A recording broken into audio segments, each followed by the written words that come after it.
2022년 들어서 이제 오늘이 14번째 주일이 되었습니다. 14번째. 그것은 이제 4월달 첫 번째 주일이죠.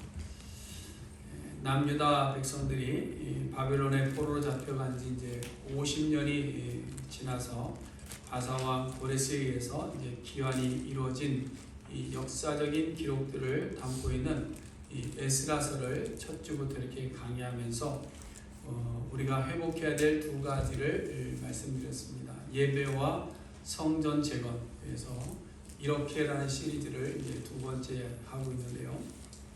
여러분, 신앙생활은 회복의 과정입니다. 회복. 신앙생활은 회복의 과정입니다. 그래서 우리도 금년표를 이제 우리를 회복시켜 주소서라는 표 아래 가장 먼저 예배를 회복하고자 했습니다. 예배. 그래서 교회적으로는 새벽 예배를 좀 회복하고, 또 우리 각 사람들은 우리의 삶의 자리에서 영적인 예배의 삶을 회복하기 위해서 지금도 기도하면서 온 힘을 다하고 있는 줄로 믿습니다.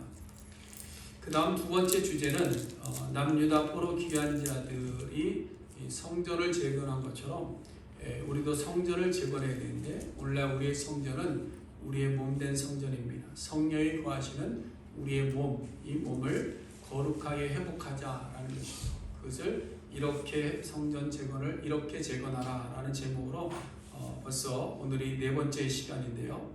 잠시 또 짧게 앞에 세 가지를 복습해 보자면, 첫 시간에는 성전을 재건하는 일은 진리 안에서 모든 사람이 각자 스스로 재건하는 일을 힘써야 된다라는 것을 말씀을 드렸습니다.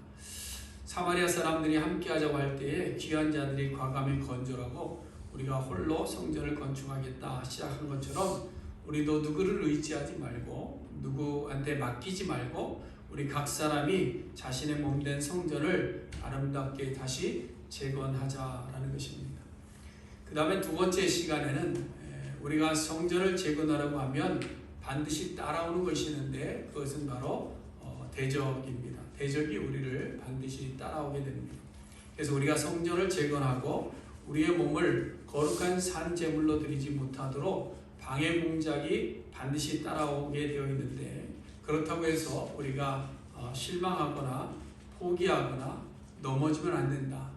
다시 일어나야 되고, 또 게을러서 주저앉았다 하더라도 성령의 도우심을 통해서 다시 일어나 우리의 몸된 성전을, 우리의 몸을 거룩하게 회복하는 일을 위해서 힘써야 된다. 이것을 두 번째 시간에 말씀을 드렸습니다. 처음 듣는 말씀같이 듣고 계세요. 그 다음 세 번째로 지난주에 말씀드린 것은, 우리가 성전을 재건할 때에 어떤 사회적인 도덕적인 기준을 따라서 우리를 변화시키고자 하는 것이 아니라 하나님의 말씀대로 우리의 삶을 변화시켜야 된다. 그래서 내가 볼 때 이렇게 사는 모습이 좋은 모습이다가 아니라, 하나님의 말씀 속에서 하나님의 백성들은 이런 모습을 가져야 된다라는 그 말씀을 우리가 묵상하면서 그 말씀대로 회복하는 말씀의 기준을 따라서 우리의 거룩한 성전을 회복합시다라는 것을 말씀을 드렸습니다.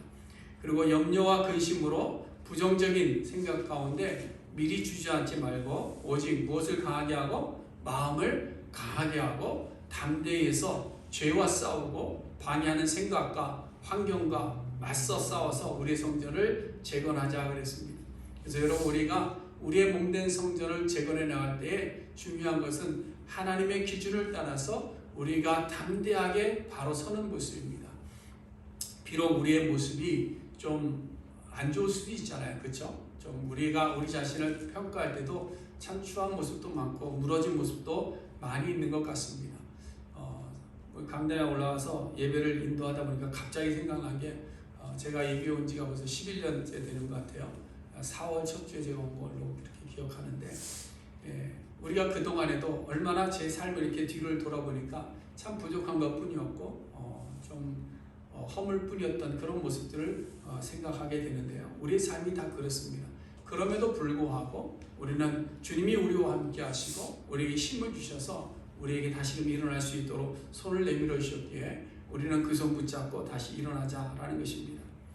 그리고 이제 오늘 네 번째 시간은 우리가 회복하기 위하여 재건하는 성전의 정체성, 우리가 세울 수 있는 성전의 정체성이 뭐냐는 거죠. 우리가 어떤 성전을 세우기를 원하느냐라는 겁니다. 이 정체성을 수립하는 그 마무리 과정에 대해서 우리 함께 생각해 보려고 합니다. 여러분, 오늘 본문의 내용은 지난 시간에도 보았듯이 유브라데 강 건너편의 총독인 이 다뜨네와 스달보스네와 그 친구들이 와서 성전을 재건하고 있는 포로 귀환 자들의 모습을 보면서 그들에게 건축 허가서를 요청합니다. 그래서 그 과정들을 확인하고 그 확인하는 과정 속에서 잘 이해가 되지 않는 부분들이 너무 많아서 본국에다가 바사제국에다가 다리오 왕에게 고소장은 아닌 것 같은데 지리서 같은 것을 보냅니다. 그 지리서의 내용이 오늘 본문의 내용인데요. 그 지리서의 형식을 보면 7절부터 10절까지는 개요입니다. 그래서 이 글을 작성해서 올리게 된 이유가 뭐냐라는 것이죠. 그리고 이 진행 과정들을 이제 기록하고 있는 겁니다. 간단하게 말하면 이스라엘 사람들이 지금 성전을 재건하고 있는데 그것을 확인하기 위해서 현장을 우리가 확인해 보았습니다 라는 것입니다. 그리고 11절부터 16절까지는 이 공사를 하는 사람들의 진술이 이러이러했습니다 라는 것이고요. 그 다음에 17절 말씀은 이 진술의 내용이 맞는지를 한번 왕께서 확인해 주세요 라는 것이 17절의 말씀입니다. 이런 형식을 가지고 오늘 본문이 기록되어져 있는 것이죠. 그래서 이 지리서의 내용을 보면 학개와 스가랴 선지자의 동료로 다시 시작된 성전 사업이 굉장히 순조롭게 잘 진행된 것 같습니다. 그렇죠? 잘 진행된 것 같아요. 오늘 본문에 보면 그런 뉘앙스의 글들이 있습니다. 그래서 8절 말씀에도 보면 공사가 그 손에서 형통하였다라고 다뜨기가 인정을 하고 있기 때문이죠. 이것은 이미 5절에서도 하나님께서 유다 장로를 돌보심으로 공사가 순조로웠다라는 것을 증명해주고 있는 겁니다. 그래서 오늘은 우리가 이 유다 장로들이 이 진술한 내용을 통해서요, 성전 재건자들이 스스로를 어떻게 정의하고 있고 스스로에 대해서 무엇라고 표현하고 있는가 하는 것을 우리가 좀 집중적으로 보려고 합니다. 여러분, 사람은 각기 스스로를 정의하는 데 따라서 행동을 하게 됩니다. 그렇죠? 목사는 어디를 가더라도 나는 건의하는 교회 담임 목사야, 이런 생각을 가지고 있습니다. 소개를 할 때도 이렇게 굳이 목사라고 안 해도 되는데 처음 만나는 사람에게 인사를 나누면서 성태희 목사입니다 이렇게 표현을 해요. 그건 뭐냐면 제가 가지고 있는 정체성 중에 가장 중요한 정체성은 나는 목사다라는 그런 정체성입니다. 그리고 거기에 맞는 삶을 살아가게 되더라라는 것이죠. 사사시대에 이스라엘 백성들이 우리에게도 왕을 주세요라고 해서 하나님께서 사울 왕을 세우십니다. 근데 이 사울이 처음 자신의 정체성을 어떻게 표현했는가 보면 나는 이스라엘 지파의 가장 작은 지파 베냐민 사람이다, 이렇게 자기 자신을 표현을 했습니다. 나는 이스라엘 지파 12지파 중에서도 가장 작은 지파 베냐민 중에 한 사람입니다 라고 자기 자신의 정체성을 고백했다라는 사실이죠. 이 말은 내가 이렇게 연약한 존재인데 내가 이 민족의 지도자가 될 수 있냐? 나는 그럴 수 없는 존재입니다 라는 것을 고백하는 겁니다. 사울은 자신의 정체성을 이렇게 표현하고 있는 거죠. 그런데 왕이 된 이후에 자기 자신에 대한 정체성이 바뀌었습니다. 이제는 내가 왕이야 라는 정체성이 강한 거죠. 그러다 보니까 내가 왕이기 때문에 못할 것이 없다라는 그런 생각을 가지고 행동을 옮깁니다. 그래서 제사장만이 드려야 되는 번제를 내가 왕인데 못할 게 뭐 있어? 번제물 갖고 와라. 그래서 자기가 번제를 드리게 되는 것이죠. 그뿐만 아니라 다윗이 골리앗을 이기고 승전하고 성으로 이렇게 돌아올 때에 자기보다 다윗을 높이는 소리를 들었습니다. 그러니까 또 자기 속에서 딱 올라오는 게 있는, 내가 왕인데 하는 자기 정체성인데 그 내가 왕인데 어떻게 저 어린 다윗을 더 칭송할 수 있느냐. 그래서 다윗을 죽이려고 하는 마음을 가지게 되는 것이죠. 그래서 사울은 이 나라에서 모든 영광은 누가 받아야 된다? 왕인 내가 받아야 된다. 왜? 내가 왕이기 때문에. 자기 정체성이 그런 겁니다. 스스로를 왕의 높은 자리에 놓았고 스스로 왕의 지위를 정의하고 있기 때문에 모든 행동들이 왕으로서의 자기의 누릴 것만 생각하고 있는 것이죠. 이것이 정체성에 따른 사람들의 행동의 모습입니다. 뭐 사울만 그런 것이 아니라 이와 반대로 동일한 이름을 가졌던 신약시대 사울을 보시면요, 예수님의 공생의 기간을 제외하고 여러분 승천하신 이후에 예수님을 직접 만난 사람이 몇 명이나 될까요? 부활하신 예수님을 만난 사람은 많습니다. 그런데 승천하신 이후에 예수님을 만난 사람은 몇 명이나 될까요? 많은 사람들이 내가 꿈에서 예수님을 만났다 이런 분들이 있는데요, 실제로 예수님을 만난 분들은 성경을 봐도, 성경적 역사를 봐도 딱 한 명밖에 없습니다. 사도 바울입니다. 여러분, 이것 하나만으로도 사실 사도 바울은 보통 사람은 아니죠. 그렇지 않습니까? 그리고 그가 전하는 메시지의 능력이라는 것은 오늘날 어느 설교자도 사도 바울의 설교의 능력을 뛰어넘을 만한 사람은 아무도 없습니다. 아무도 없습니다. 그의 헌신적인 충성을 견줄 만한 사람이 있을까요? 제가 볼 때는 없습니다. 그렇다고 한다면 사도 바울은 칭송을 받을 만한 자격을 가진 그런 사람입니다. 그래서 한 번은 사람들이 사도 바울을 정말로 칭송했습니다. 너무나도 칭송해서 사도 바울을 신적인 반열로 죽여 세우려고 했던 것이 있잖아요. 우리가 사도행전에 보시면 루스드라라는 지역에서 복음을 전할 때에 발을 쓰지 못하는 안진뱅이를 이렇게 세우는 이적을 보였습니다. 이것 때문에 사람들이 사도 바울을 향해서 소리를 지르며 칭송하기 시작합니다. 신들이 사람의 형상을 가지고 우리 가운데 내려오셨다. 그러면서 막 사도 바울을 지켜 세워 올립니다. 그뿐만 아니라 사도 바울이 머무는 집 앞에 와서 제물을 가져다 놓고 제사를 막 드리려고 합니다. 그때 사도 바울의 반응은 사울 같았으면 당연한 거야 라고 자기가 받았을 텐데 사도 바울은 아닙니다. 자기 옷을 찢었습니다. 자기 옷을 찢었어요. 그리고 그들에게 외치기를, 여러분이요 어찌하여 이러한 일을 하느냐. 우리도 여러분과 같은 성령을 가진 사람일 뿐이다. 자신의 정체성을 너무나도 분명하게 알고 있는 사도 바울의 고백입니다. 여러분, 구약의 사울은 스스로 왕의 정체성을 앞세우면서 살았지만 신약의 사울은 스스로 죄인의 심정을 가진 자로 겸손한 삶을 살았던 사람입니다. 그리고 늘 사도 바울은 자신에 대한 정체성을 그리스도의 종된 나 바울은 이렇게 표현합니다. 언제나 자기 자신의 모습을 그리스도의 종으로서 표현하거든요. 종으로서. 나는 하나님의 종이다. 나는 예수님의 종이다. 이것을 늘 자신의 정체성으로 가지고 살았던 사람이 바로 사도 바울입니다. 근데 오늘 본문에 보니까 성전을 재건하는 자들이 이와 동일한 정체성을 고백하고 있는 거죠. 뭐라고 그랬습니까? 우리는 천지의 하나님의 종이라. 우리는 천지의 하나님의 종이라. 이 말을 고레스 칙령과 비교해 보면 에스라 1장 2절과 3절에 보시면 하나님을 하늘의 하나님이라 이렇게 이야기합니다.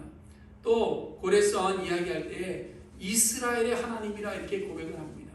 그 말은 이 왕은 여러 왕 중에 한 왕인데 이스라엘 사람들이 섬기는 하나님이야 라고 이야기하는 거죠. 근데 오늘 본문에 보니까 포로 귀한 자들은 자신이 믿는 하나님을 어떻게 고백하느냐? 천지의 하나님, 하늘과 땅의 유일하신 하나님, 그 하나님의 우리는 종이다 라는 것을 표현하고 있는 겁니다. 여러분, 이스라엘의 하나님이라는 말은 여러 민족들이 각기 섬기는 신들을 동일하게 보는 것입니다. 그러나 이스라엘 민족들은 천지, 하늘과 땅 아래 여러 민족 가운데 유일하신 하나님이 바로 우리의 하나님이고 우리는 그 하나님의 종이다라는 정체성을 확실하게 굳히고 있는 겁니다. 그것을 고백하고 있는 겁니다. 여러분, 우리는 지금 우리의 몸을 죄의 몸에서 강도의 속을 해서 기도의 집으로 성령의 전으로 재건하기 위해서 기도하며 온 힘을 다하고 있고 우리의 성전을 재건하고 있습니다. 이것을 다르게 말하면 뭐냐? 우리 자신에 대한 정체성을 재정립하는 시간이다라는 거예요. 내가 누구인지, 나를 무엇라고 소개할 것인지, 그래서 하나님과 나의 관계를 어떻게 설정한 것인지, 그것을 만들어가는 과정이 바로 우리가 지금 세우려고 하는 성전의 모습이다. 여러분들은 하나님과의 관계를 어떻게 맺고 있습니까? 어떻게 맺고 있습니까?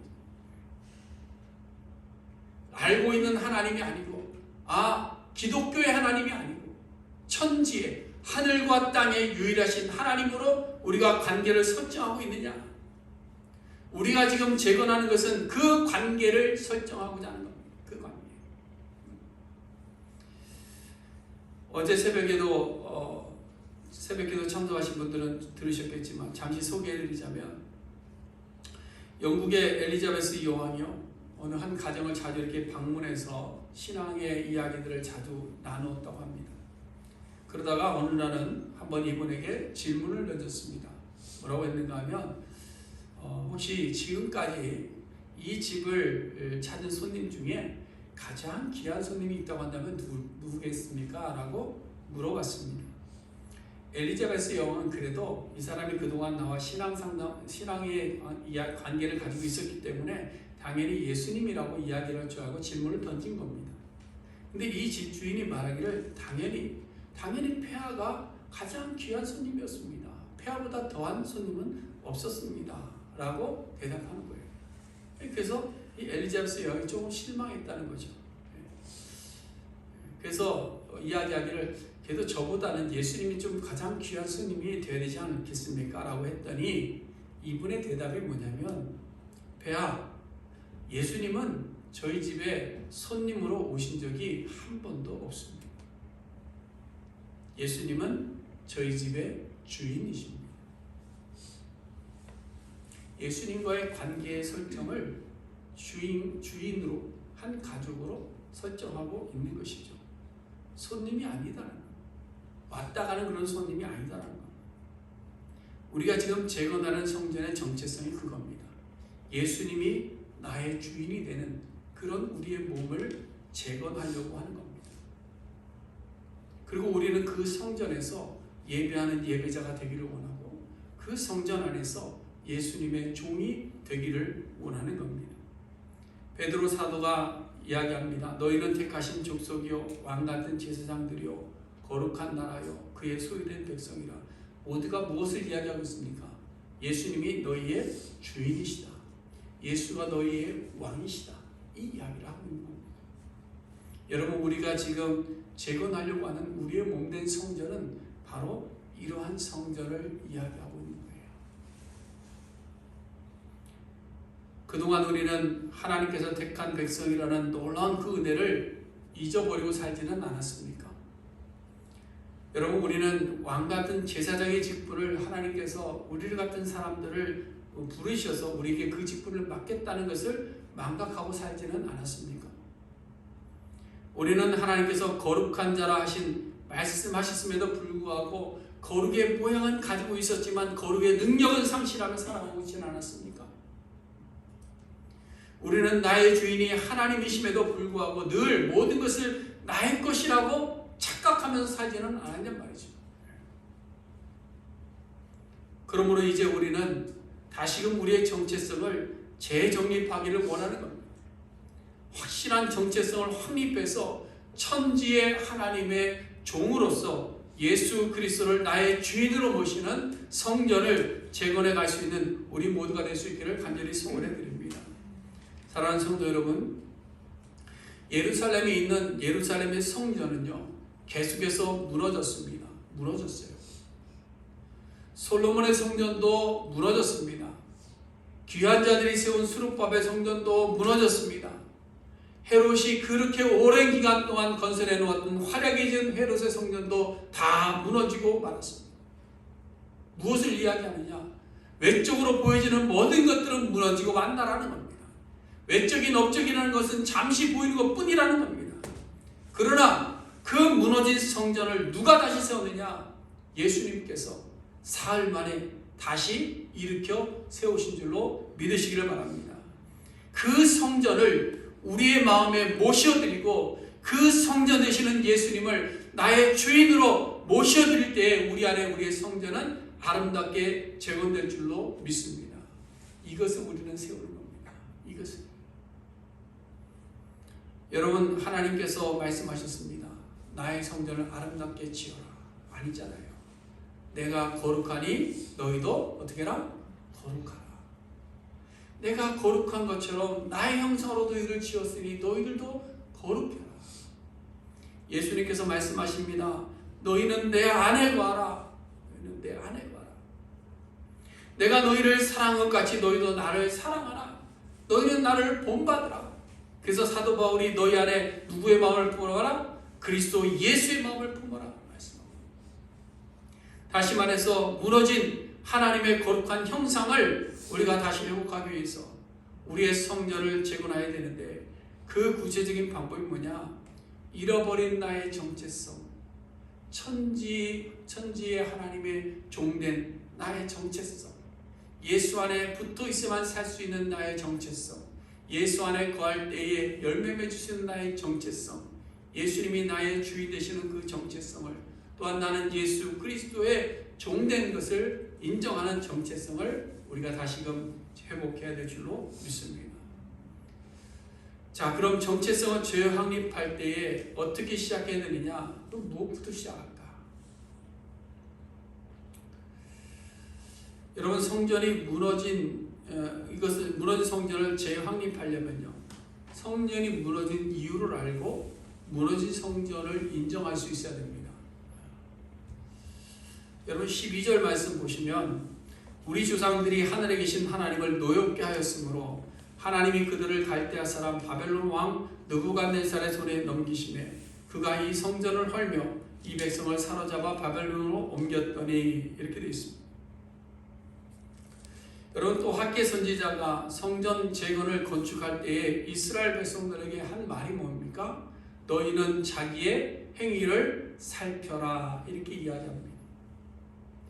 성경의 역사 속에서, 성경을 우리가 쭉 지금 계속 읽고 있는데요, 성경의 역사를 보면 회복을 위한 첫 단추는 언제나 동일했습니다. 자기를 돌아보는 일이었습니다. 자기를 돌아보는 일. 그래서 구약 성경에 보면 할례를 행했죠. 모세도 사명을 받고 갈 때에 자기 아들들의 할례를 처음 행하는 모습을 보이고요. 이스라엘 백성들도 가나안 들어가기 전에 할례를 행했습니다. 그뿐만 아니라 사사시대나 또한 그 열왕기에 보면 새로운 회복을 위해서 첫 번째로 한 것이 뭐냐? 우상을 부수는 일이었습니다. 자기 자신을 돌아보고 헛된 것들을 버리는 일입니다. 또한 자기의 몸을 정결하게 씻는 행위들을 한 것을 우리는 보게 됩니다. 또 신약에 가서도 마찬가지입니다. 신약에 가서 보면 세례를 먼저 베풀죠. 그렇죠? 세례. 그리고 회개를 통해서 자기를 돌아보는 일들이 항상 먼저 시작된 것을 우리는 보게 됩니다. 근데 여러분, 사람들이 보통은 어떤가 하면요, 자신의 허물을 잘 보지 못할 뿐만 아니라 자신의 허물을 인정도 하지 않고요, 자신의 허물을 알면서도 버리려고 하지 않는다는 거예요. 동의하십니까? 저를 보니까 그래요. 저희 집사람이 자주 이야기하는데요, 들으면 화내고요, 들어도 알면서도 잘 안 고쳐지고 그런 거. 마태복음 25장에 보니까요, 마지막 날에 보좌 앞에 좌우로 나뉘어지는데 그 좌편에 있는 염소들을 보니까 나름은 뭐예요? 선지자 노릇하고 경건한 삶도 살았고 병자도 고치던 자들인 것 같습니다. 근데 너희는 내가 줄일 때 먹고 주지 않았다, 나 돌보지 않았다, 나를 영접하지 않았다 라고 이야기하자 대뜸하는 말이 우리가 언제요? 라고 바로 대들더라라는 것이죠. 대제사장들과 서기관들과 바리새인들이 예수님의 말씀을 들었습니다. 예수님의 말씀이 그들의 마음을 찔렀습니다. 마음에 아픔이 있었습니다. 찔림이 있었습니다. 그런데 그때 이들은 어떻게 했습니까? 예수를 어떻게 죽일까 모의하였더라. 이와 같이 자신의 부정한 것을 인정하기가 쉬운 일이 아닙니다. 자신의 과거 잘못을 인정하고 회개하기가 쉬운 일이 아니다라는 것이죠. 그러나 우리가 과거의 잘못을 인정할 수 있어야 되는 겁니다. 우리는 잘못된 길을 걸어갈 수 있습니다.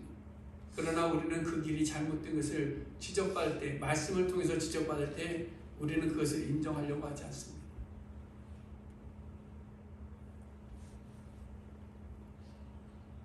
여러분 로마서 3장에 보면 사도 바울은요, 예수님을 만나고 변화된 이후에도 언제나 고백하기를 우리는 다 죄 아래 있다 그랬습니다. 나도 여전히 아직 죄 아래 있고 나는 죄인들 중에 괴수다라고 고백했습니다. 자신이 과거에 예수를 핍박하던 일과 스데반 집사님을 향해서 돌을 던지고 그 일을 당연한 것으로 여겼던 그 모든 것들을 부정하지 않고 그대로 인정하고 받아들였다는 거예요. 그리고 돌이켰다는 사실입니다. 여러분, 우리의 부정함과 우리의 연약함은 허물이 아닙니다. 그래서 우리는 우리의 조금이라도 실수한 부분이나 우리의 연약한 부분들을 고백하려고 하진 않습니다. 우리가 모여서 말씀을 나누고 우리의 삶을 나눌 때도 부족한 부분들은 잘 이야기하지 않습니다. 그리고 그런 말씀들이 주어져도 사실은 인정하지 않습니다. 앞에서는 인정하는 것 같은데 돌아서면 아니더라고요. 이것이 우리들의 현실입니다. 근데 보세요. 예수님의 족보만 보더라도 4명의 여인들이 등장하는데요. 아름답고 화려하고 많은 사람들이 존경받을 만한 그런 족보의 내용이 아닙니다. 한 명은 시아버지와 간통을 통해서 자녀를 낳은 여인입니다. 한 여인은 기생이었습니다. 한 여인은 이방 여인으로 이삭했던 과부였습니다. 한 여인은 오늘날로 말하면 미혼모입니다. 그럼에도 성경은 이들의 이름을 기록하고 있는 것은 하나님의 은혜의 범위를 보여주기도 하지만요, 성경의 역사를 그저 아름다운 것으로만 미화하려고 하지 않았다는 겁니다. 여러분, 구약의 이스라엘 역사도 마찬가지 아닙니까? 여러분이 구약의 역사를 보면서 야, 이스라엘 민족 대단하다 그렇게 느끼십니까? 아니에요. 이스라엘 민족은 형편없는 민족들이에요. 하나님이 아니면요, 이 지구상에서 없어질 그런 민족들이에요.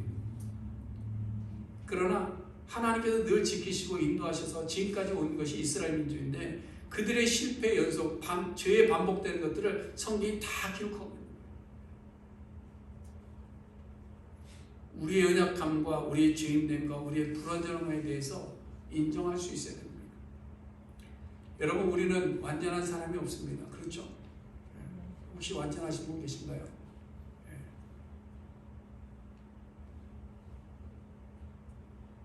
이스라엘 백성들에게 있어서 하나님 앞에 죄를 범하고 완전히 파괴되진 성전의 역사가 자랑거리겠습니까? 다른 사람에게 자랑할 만한 일이겠습니까?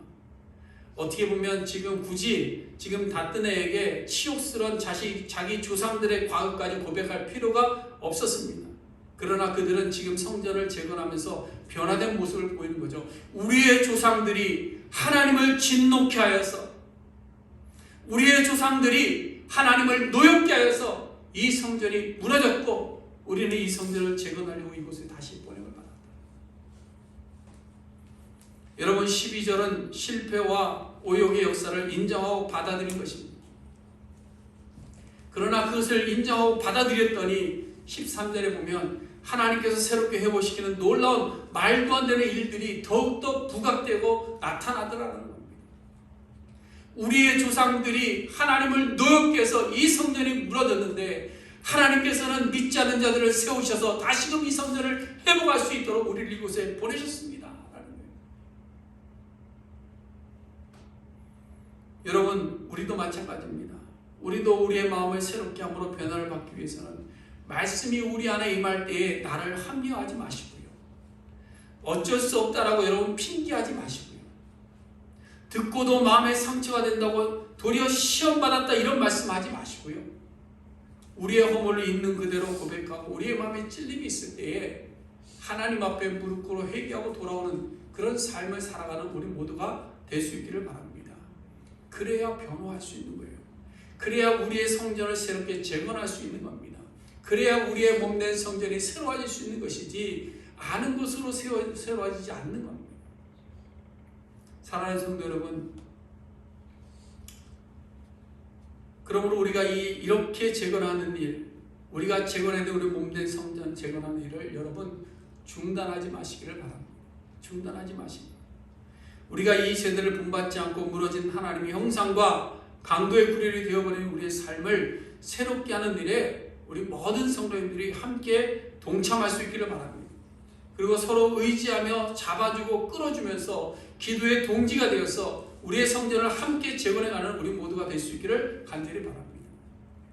그런데 우리의 이 성전 재건의 역사는 청사진을 그렸다고 해서 완성되는 것이 아닙니다.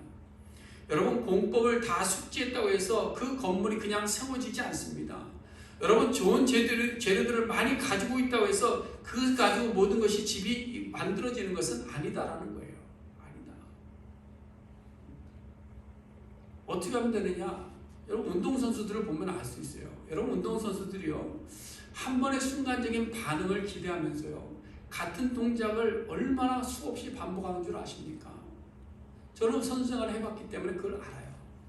그러니까 이렇게 TV나 이렇게 운동하는 걸 보면요, 선수들이 순간적인 한 번의 행동인데, 야, 어쩌다 하는 행동이 아니에요. 제가 연습종구를 하면서 이렇게 전이들이 하는 이렇게 포인트 잡는 게 있어요. 제가 그거를 몇 번을 했겠어요? 하루에도 수만 번씩, 수만 번씩. 눈 뜨고부터 시작해서 해질 때까지 계속 이것만 하는 겁니다. 계속 이거. 그러다 보면 순간적으로 날아오는 공에 내가 이건 이렇게 하는 거지, 그게 아니고 그냥 몸이 나가는 거예요. 이거 무엇을 이야기하는가 하면 신앙도 똑같습니다. 신앙. 여러분, 육체의 연습도 우리에게 약간의 유익이 주어지는데요, 경건의 훈련을 반복하면 반복할수록 우리의 범사에 유익하고 금생과 내세에 약속이 되는 줄로 믿습니다. 그래서 하나님의 말씀을 반복적으로 우리가 적용하고 실천하는 훈련의 노력들이 필요하다는 거예요. 여러분, 성전에 올라서 예배하는 것도 마찬가지입니다. 우리가 예배에 힘쓰기 위해서요, 힘쓸 때 그냥 한 번, 두 번 시간 날때 하는 것이 아니라 이것을 위해서 온 힘을 다해서 노력해보는 겁니다. 하나님의 말씀을 읽는 것도요, 그냥 한 번, 두 번 해서 되는 것이 아니라 그냥 하루도 안 빼고 하려는 작정을 가지고 달려들어서 해야 되는 것이지 않네요. 기도 생활 마찬가지입니다. 시간 남으니까 기도하고 안 돼요. 그래서